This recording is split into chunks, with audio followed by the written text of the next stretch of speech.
Hello friends, क्या आप लोग तैयार हो 50 जी के टेस्ट देने के लिए? चलिए स्टार्ट करते हैं। सौरमंडल के किस ग्रह को पृथ्वी का जुड़वा ग्रह माना जाता है? किस ग्रह को जुड़वा ग्रह माना जाता है? तो शुक्र ग्रह को जुड़वा ग्रह माना जाता है। ऑप्शन डी करेक्ट है। निम्नलिखित में से कौन सा बौना ग्रह मुख्य क्षुद्र ग्रह बेल्ट स्थित है?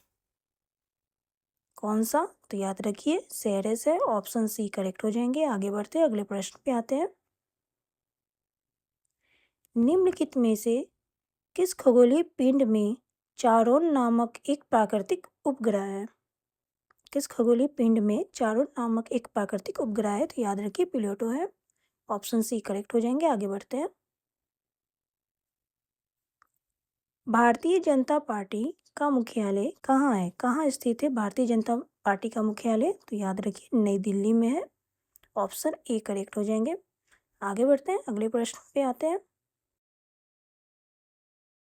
राज्य लोक सेवा आयोग के सदस्यों की नियुक्ति कौन करता है? तो राज्यपाल करते हैं। राज्य लोक सेवा आयोग के सदस्यों की नियुक्ति ऑप्शन ए करेक्ट हो जाएंगे। आगे बढ़ते हैं। भारत में राष्ट्रपति अपना त्यागपत्र किसके समक्ष पेश करेंगे? तो उपराष्ट्रपति के प्रति पेश करेंगे। ऑप्शन ए करेक्ट हो जाएंगे। आगे बढ़ते हैं।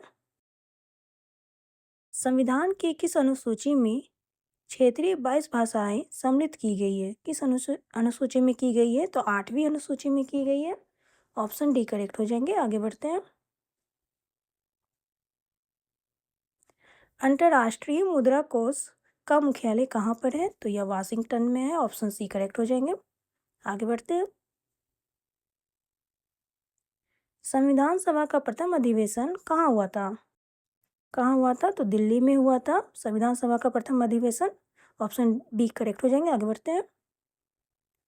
संविधान की छठी अनुसूची इनमें से किस राज्य में लागू नहीं होती है? किस राज्य में लागू नहीं होती है? तो याद रखिए मणिपुर में लागू नहीं होती है। ऑप्शन ए करेक्ट हो जाएंगे। आगे बढ़ते हैं। भारत रत्न देने की सिफारिश कौन करता है? कौन करता है भारत रत्न देने की सिफारिश? तो प्रधानमंत्री करते हैं। ऑप्शन बी करेक्ट हो जाएंगे। आगे बढ़ते हैं। अंतर्राष्ट्रीय श्रम संगठन की स्थापना किस वर्ष हुई थी? किस वर्ष हुई थी? तो याद रखिए 1919 को हुई थी। ऑप्शन सी करेक्ट हो जाएंगे। आगे बढ़ते हैं। भारत का सबसे लंबा बांध कौन सा है? तो हीराकुंड बांध है सबसे लंबा बांध। ऑप्शन सी करेक्ट हो जाएंगे। आगे बढ़ते हैं।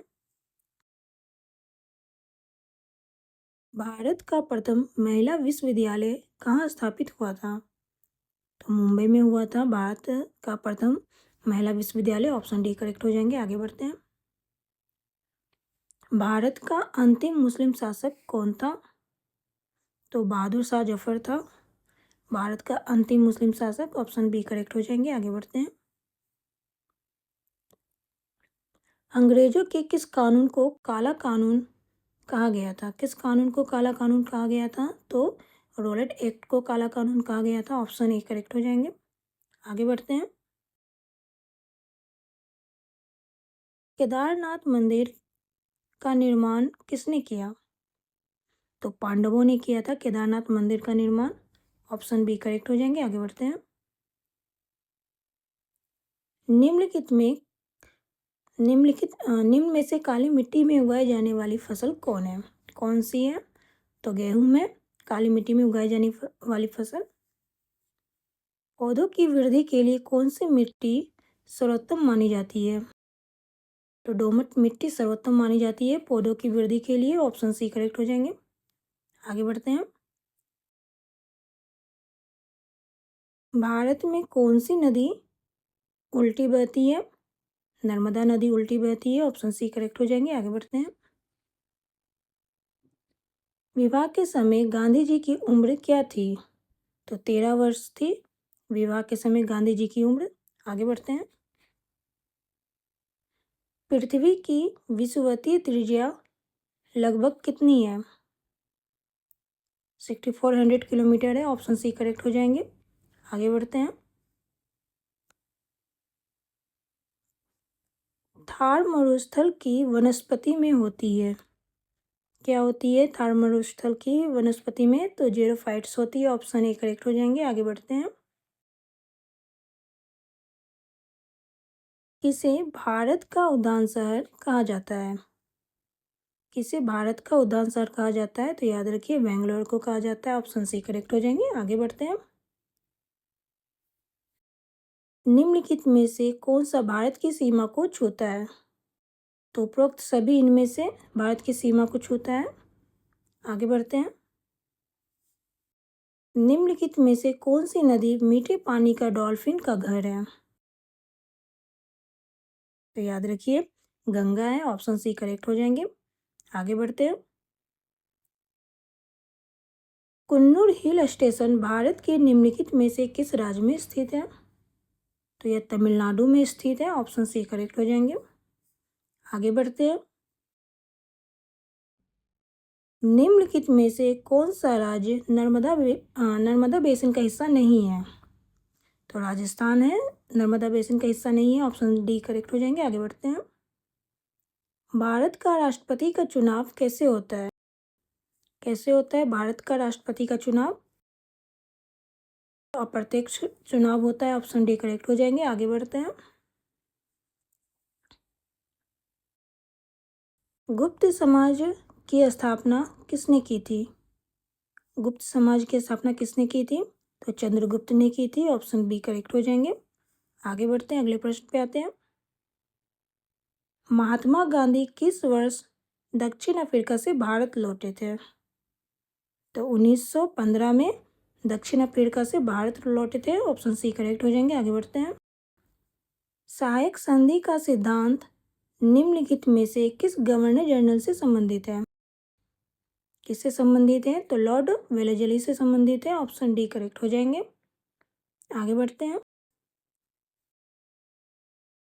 ऑल इंडिया मुस्लिम लीग का गठन किस वर्ष हुआ था?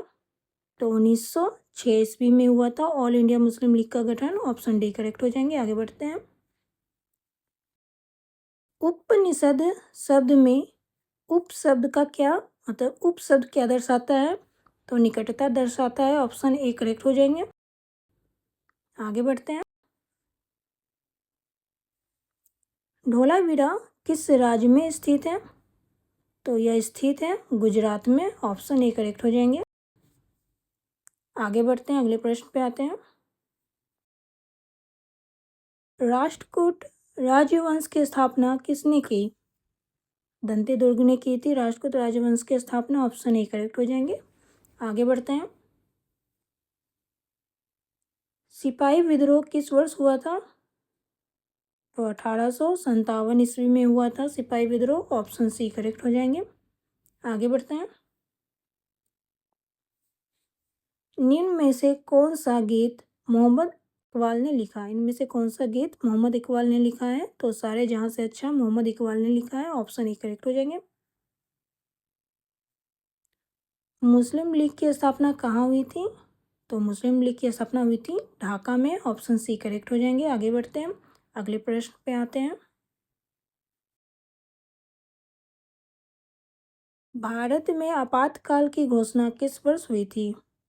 किस वर्ष हुई थी भारत में आपातकाल की घोषणा? तो 1975 ईस्वी में हुई थी। ऑप्शन बी करेक्ट हो जाएंगे। आगे बढ़ते हैं।